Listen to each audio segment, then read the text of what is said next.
Catholic social teaching obviously has a lot to say about all different issues that we may face as a society or as a people, and immigration is certainly one of them, and one that's pressing right now.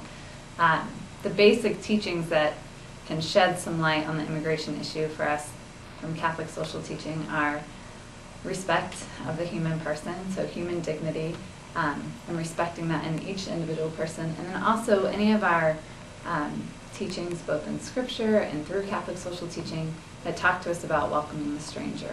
And that's kind of key for us. And what that goes back to is, and we're reminded of this constantly in Scripture, that we were once strangers as well. So when people come to us, we should welcome them first and foremost before anything else, and recognize that usually when strangers come to us, they're coming for a reason. They're leaving something behind.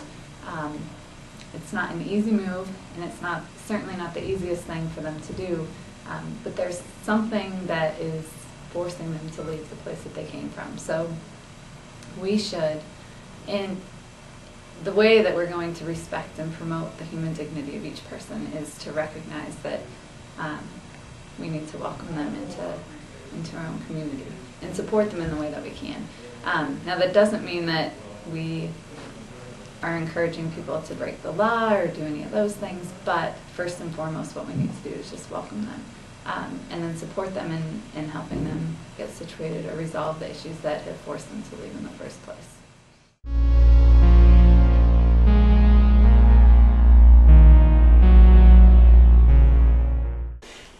Well, you know, you're going to have mixed views from different Catholics, and some are radically against any kind of immigrants coming in, you know, not following the routine they should. Others start from another way, namely, you're dealing with people.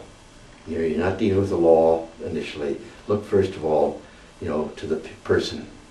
And when you stop and think about that, yes, why are these people immigrating? It's because things are so tough for them and difficult in their own country.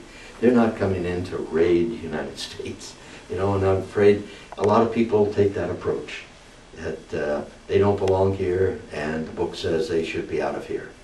And yet you have to realize that all of us are God's children, and some children don't have as much as we do, and can we help them in any way? And we go all the way back to the Old Testament and back to the book of Leviticus. He says, take in the stranger, take in those, you know, who are in need. And, you know, so biblically, we have a basis, you know, for taking in people. All right, now you have 11 million. They say, what are you going to do? You're going to ship 11 million people back to Mexico? I mean, that's ridiculous, you know.